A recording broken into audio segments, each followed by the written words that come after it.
Hello my hungry friends! Today we're making yeast cake with crumble and plums. Placek drożdżowy ze śliwkami. Hello my hungry friends, my name is Anna. In 2001, I moved to America from my hometown of Szczecin, Poland to be with the love of my life, Mark. While living in the US, I realized that I wanted to share my passion for Polish cuisine with America and the world. So finally, in 2015, I started a Polish food blog. After my husband retired from the army, we decided to start a new adventure in my native home. We spend our time showing the world the wonders of Polish cooking in our kitchen, and sometimes we shut down our kitchen and explore Poland together to find as much good food as we can. Welcome to Polish Kitchen. Welcome back, friends! My name is Anna, and welcome back to the channel. We've been away for a while, haven't we? Been busy. My hair grew and everything. We're here today to explore my latest cookbook and make a delicious dessert called placek. My mouth is watering already. Placek drożdżowy. And this is a yeasted cake topped with delicious sweet crumble. And because it's plum season in Poland, I'm going to add delicious plums to the top. And you can feel free to add any fruit really that you want. Cherries would work beautifully as well. What else do you think? Rhubarb. Figs. That came to my mind. Peaches. So be creative. So because this is a yeasted cake, we're going to have to let the dough rise, obviously. And I have a delicious trick that will help you with the rising of the dough. So you're going to turn your oven on right now to the lowest setting for 2 minutes.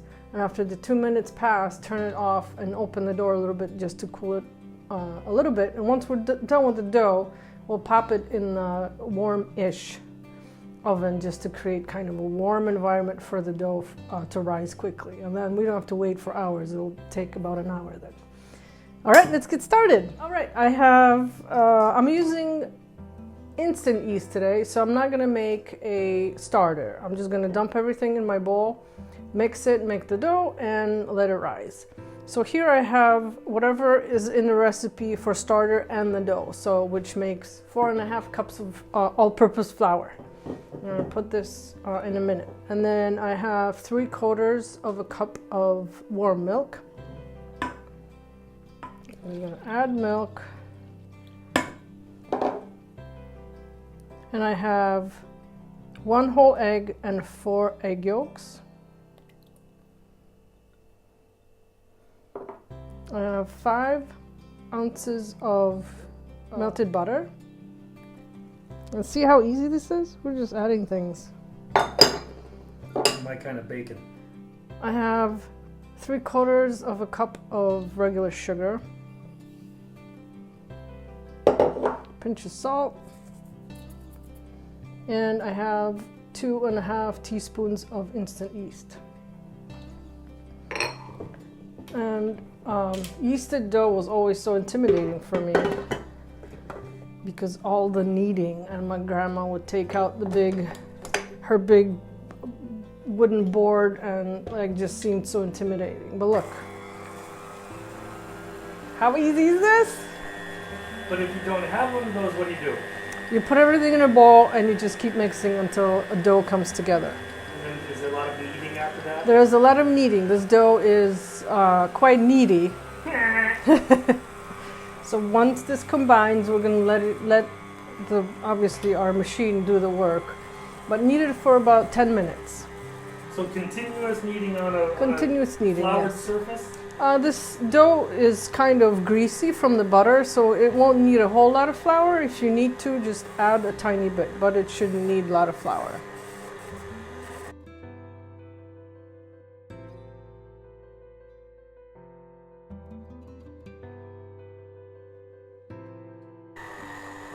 Once in a while, you can pull up the hook and scrape it off a little bit, just to get it mixed a little bit better.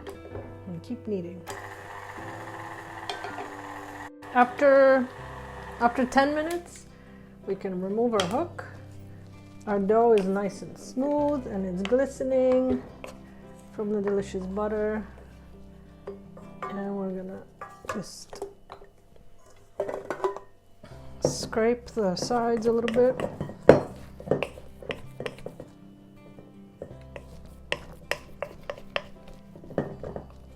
And I'm going to cover it with a clean dish towel, and I'm going to put it in my pre-warmed oven for, I'm going to check it at 30 minutes. If it doubles in size, we're ready to continue, and if not, I'll leave it for an hour.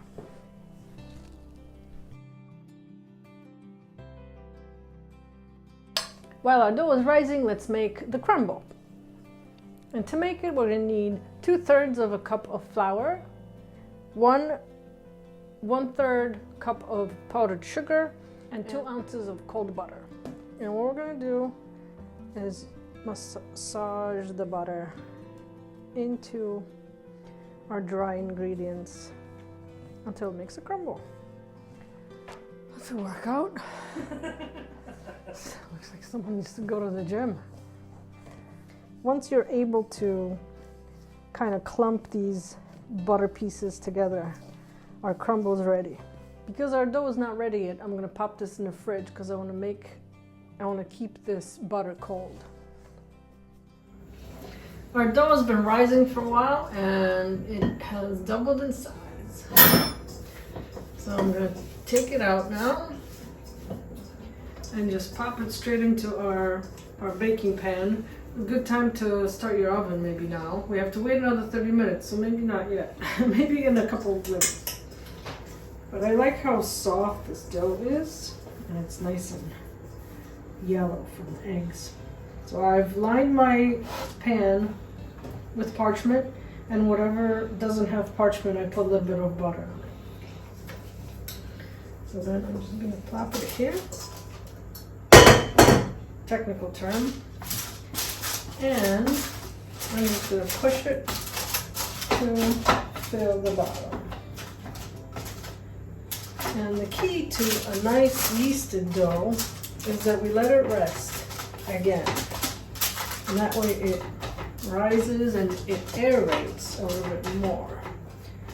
So one just kind of looks like a focaccia bread. But before that, we're going to give it a little bit more love. I have plums that I've just cut in half, and I'm just going to lay these down here.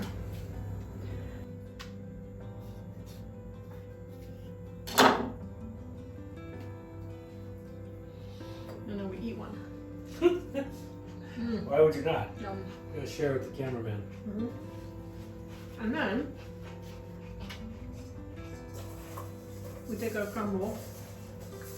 It's nice and cold. Now we're going to just toss it on top.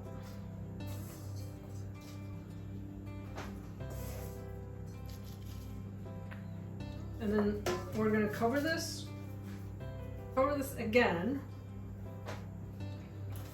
and put it in a warm spot for 30 minutes, and then we'll bake it. Cake rested for 30 minutes. Now we're going to put it in the oven for 30 minutes at 350 Fahrenheit or 180 Celsius.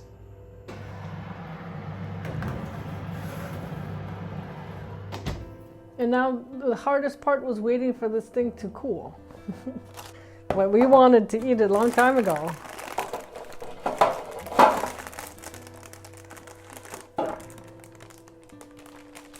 Ooh. Do you like the butts or do you like the middles? I'm a butt guy. I'm a butt guy too. I mean, Oh, that looks beautiful. Does that look good or does that look good? That's great. Let's have a taste.